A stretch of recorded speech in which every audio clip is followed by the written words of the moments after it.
बिस्मिल्लाहिर्रहमानिर्रहीम। अस्सलाम वालेकुम नाज़रीन, नश्तर मुल्तान के अंदर जो हमें डेड बॉडीज़ का मामला देखने को मिला, इसके ऊपर इंतहाई अहम नौइयत के सवालात उठे हैं और वो इंतहाई अहम नौइयत के सवालात आज मैं आपके साथ शेयर करने लगा हूँ और उनके जवाबात जिस हद तक हमने उनको तलाश किया वो भी आपके सामने शेयर करने लगे हैं। इस वक्त सबसे ज़्यादा टॉप ट्रेंड निश्तर हॉस्पिटल है और इस वक्त ये बात बार बार कही जा रही है कि क्या ये मिसिंग पर्सनस हैं जिनकी बॉडीज़ इस तरह से हॉस्पिटल की छत के ऊपर पड़ी हुई हैं, या ये वो लावारिसीन हैं जिनको हकीकत के अंदर पुलिस वहाँ पर छोड़ के जाती है और फिर हॉस्पिटल इंतज़ामिया जब पुलिस उनको वाकई में 10 रोज़ के अंदर लेने नहीं आती तो फिर पुलिस इंतज़ामिया उनकी पेट्रिफिकेशन करती है और उसके बाद फिर ये तमाम बॉडीज़ तलबा को फ्राहम कर दी जाती हैं और वो इसके ऊपर अपने प्रैक्टिकल करते हैं। इस मामले में जो हुकाम बाला नोटिस ले चुके हैं उसकी हकीकत क्या है और जो इब्तदाई रिपोर्ट है वो इब्तदाई रिपोर्ट क्या कहती है, ये तमाम बातें मैं आज आपके साथ शेयर करने लगा हूँ। इस वक्त ये मामला इसको इंसानियत से भी जोड़ा जा रहा है और ये कहा जा रहा है कि ज़िंदा इंसानों की तो कदर इस माशरे में थी नहीं, अब यहाँ पर मुर्दा की भी जो दुनिया से जा चुका है उसकी भी कदर नहीं है। तो क्या वाकई ऐसा मामला है और क्या डॉक्टर्स को इस बात का मार्जिन दिया जा सकता है कि वो इस तरह से लोगों की बॉडीज़ के साथ जो बेहुरमती का मामला कर रहे हैं, क्या इसकी इजाज़त है या नहीं? इस्लाम इस हवाले से क्या गाइडेंस देता है? सबसे इम्पॉर्टेंट नुक्ता जो कि मैं आपके साथ शेयर करना चाहता हूँ वो ये है, जो ट्विटर के ऊपर भी टॉप ट्रेंड है कि जी ये बॉडीज़ लावारिस नहीं है बल्कि ये वो मिसिंग पर्सनस हैं जिनको बलूचिस्तान से और इधर दीगर इलाकों से जो है वो उठाया गया है और फिर वो मर गए और मरने के बाद उनकी बॉडीज़ जो है वो रख दी गई हैं। तो उनकी इतला के लिए ज़रूरी है कि इस तरह की कोई ना तो कोई शवाहिद यहाँ इस तरह के कोई मौजूद हैं, इस तरह की कोई एविडेंस मौजूद नहीं है। और दूसरा, जो लोग सिक्योरिटी एजेंसीज़ के मामलात को जानते और समझते हैं, सिक्योरिटी एजेंसीज़ जो हैं वो अपने लिए कोई भी चीज़, कोई भी मामला जो है वो पेंडिंग में नहीं रखते। अगर उन्होंने, हमें याद है सवात ऑपरेशन, अगर उन्होंने किसी को उठाना है और वो दहशतगर्द है और उसकी कोई नेगेटिव एक्टिविटी रही है और उसको उन्होंने ठिकाने लगाना है तो वो ठिकाने लगाना बहुत खूबी से जानते हैं। उन्होंने उनको मार के उनको फ़ौरन दफन कर देना है और कहाँ दफन करना है उसके नामो निशान भी नहीं रहते।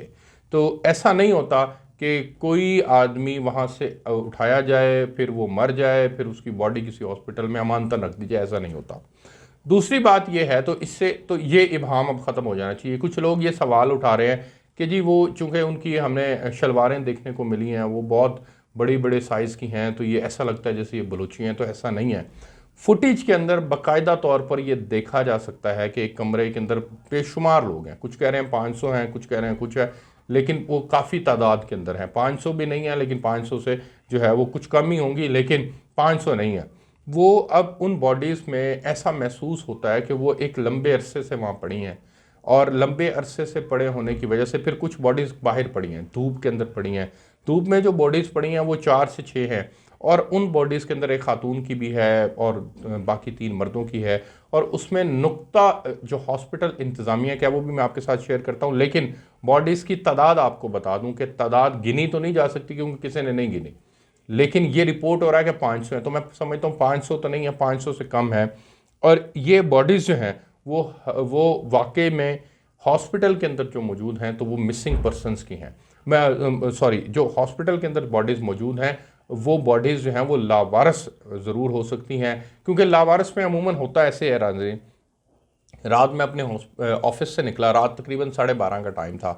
तो 12:30 बजे मुझे अपने ऑफिस में, जो मेन मुल्तान रोड के ऊपर मेरा ऑफिस वाक़या है, वहाँ पे नाजरीन आपको मैं हैरान कुन तौर पे बताता हूँ कि मैंने रात को 12:30 पौने 1 बजे के करीब एक ख़ातून को, जो कि बज़ाहिर कपड़ों से ठीक लग रही थी, मतलब ऐसा महसूस नहीं होता था कि वो कोई नशई है या कुछ और है, उसको मैंने फुटपाथ के ऊपर सोते हुए देखा। मैं उसकी ये साथ में फुटेज भी देख रहे हैं कि ये खातून थी जिसके हाथ में कुछ सामान है जो फुटपाथ के ऊपर लेटी हुई है। तो मैंने एक खातून को देखा। इसी तरह से लाहौर की अगर मेन शाहराएँ उठा के देखें या दाता दरबार की सराउंडिंग उठा के देखें या किसी भी दरबार की सराउंडिंग उठा के देखें तो वहाँ पर हमें नशे की हालत में पड़े हुए बेशुमार लोग मिलेंगे। अल्लाह भला करे, अब्दुल सत्तार ईदी साहब का ईदी फाउंडेशन वो चलाते थे, वो अब भी खैर उनकी फाउंडेशन यही काम करती है कि इस तरह से वो लावारिस लाशें कलेक्ट करते हैं, छिपा वाले कलेक्ट करते हैं और दीगर बेशुमार हैं एन जो कि कलेक्ट करती हैं और कलेक्ट करने के बाद उनकी इज़्ज़त के साथ तदफीन के मराहल जो हैं वो तय किए जाते हैं। होता इस तरह से है कि उनके वालिदैन और दीगर अहबाब जो हैं वो परसू नहीं करते या उनसे वो बच्चे बेदखल हो चुके होते हैं, नशे की हालत में पड़ते हैं और फिर वो मर जाते हैं। अब पुलिस की क्या यहाँ पर जिम्मेदारी होती है कि पुलिस ने इस तरह की वो लाशें उठाते हैं, सरकारी हॉस्पिटल में जमा करवा देते हैं। अब सरकारी हॉस्पिटल में जो निश्तर हॉस्पिटल में जो कैपेसिटी है वो 40 से 50 जो बॉडीज़ हैं उनको रखने की कैपेसिटी है, इससे ज़्यादा की कैपेसिटी नहीं है निश्तर हॉस्पिटल की। अब जब इससे ज़्यादा की कैपेसिटी नहीं है नाजरीन, तो इट मीन्स कि अगर वो एक्सेसिव हो जाएंगी और वो बाउंड है, पुलिस इस एतबार से कानूनी तौर पे बाउंड है कि वो 10 दिन के अंदर अंदर उस बॉडी को रिकवर करे या कम अज़ कम वो वापस ले जाए या उसके दीगर मराहल जो हैं वो तय करवाए, वापस लेके जाए। लेकिन ऐसा अमूमन नहीं होता। हॉस्पिटल इंतज़ामिया का भी ये मानना है कि ऐसा होता नहीं है। वो पड़ी हैं तो पड़ी ही रह जाती हैं और फिर उसके बाद उनको बच्चों के इस्तेमाल के लिए लेके आया जाता है। नाज़रीन, मैं आपको अमूमी एक प्रैक्टिस बताता हूँ हॉस्पिटल्स की। वो ये है कि पेट्रिफिकेशन के लिए हॉस्पिटल में बॉडीज़ के साथ इस तरह का मामला ज़रूर किया जाता है, लेकिन उसमें भी तज़लील का एलिमेंट नहीं होता, बल्कि उसमें भी कोशिश ये की जाती है कि यार किसी तरह से बेहुरमती ना हो। लेकिन चूंकि मेडिकल साइंस के अंदर इस बात की ज़ाहिर है आपने प्रैक्टिस करनी है और प्रैक्टिस करनी है और आपने बच्चों को भी प्रैक्टिस करवानी है, तो प्रैक्टिस करवाने की गर्ज से इस्लाम भी इस एतबार से कुछ इजाज़त ज़रूर फ्राहम करता है। लेकिन एक नुक्ता यहाँ पे मैं आपके साथ शेयर करता चलूँ, वो ये है कि ये कहा जा रहा है कि जी इनके डीएनए टेस्ट करवाए जाएं और डीएनए टेस्ट करवाने के बाद आइडेंटिफिकेशन जो है वो हो और पता चले कि ये कौन लोग हैं। तो ये करवाने में कोई हर्ज नहीं है, लेकिन ये तयशुदा है कि ये मिसिंग पर्सनस नहीं है, ये तयशुदा है। ये आपको मैं कंफर्म कर रहा हूँ कि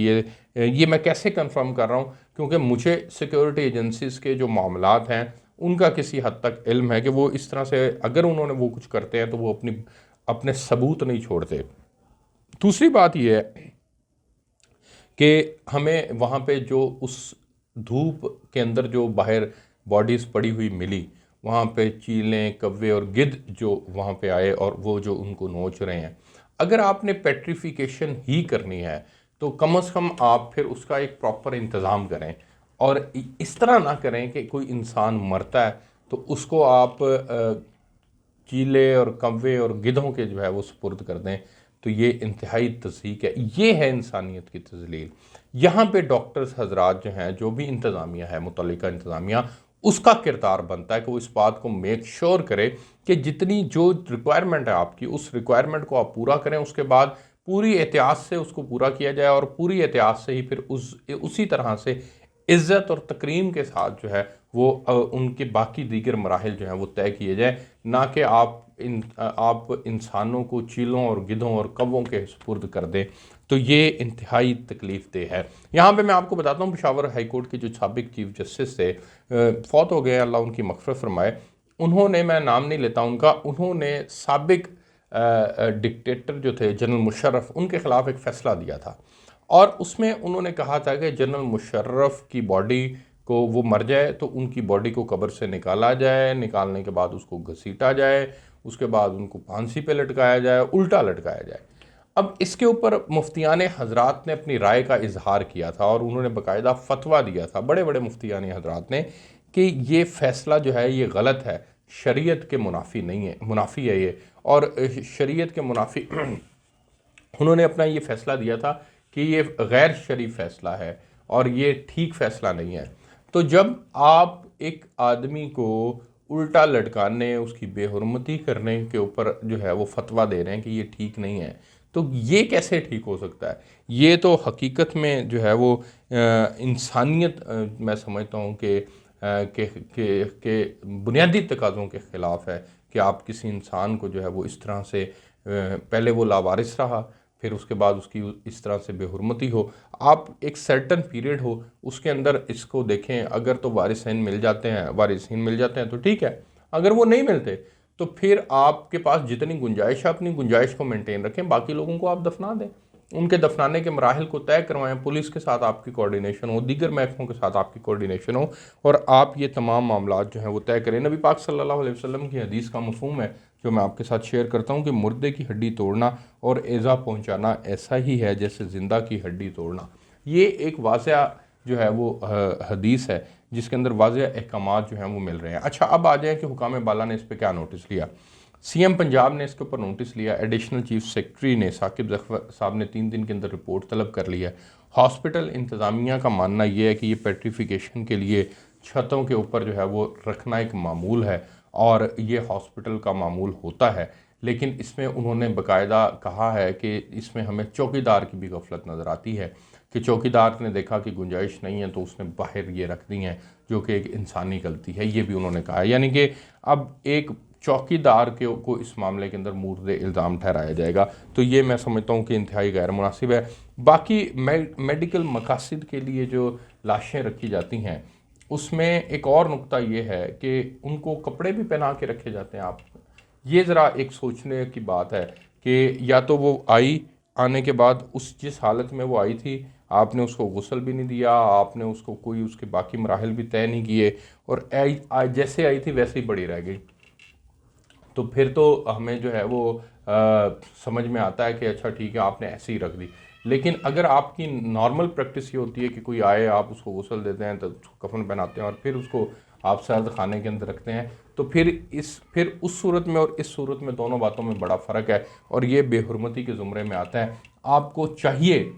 कि अगर आपने मेडिकल मकासद के लिए भी रखना है तो फिर प्रॉपर गुस्ल हो, उसके बाद उसकी कफन का इंतज़ाम हो, फिर आप उसको सर्द खाने के अंदर रखें और फिर जितने दिन तक रिक्वायर्ड है उतने दिन रखें और उसके बाद उनको फिर उनकी तदफीन के मराहल जो हैं वो तय करें, ना कि आप इस तरह से उसकी बेहुरमती करें। आपको मैं यहाँ से रिपोर्ट कर रहा था, मज़ीद चीज़ें आपके साथ शेयर करते रहेंगे। इजाज़त दीजिए, अल्लाह हाफ़िज़।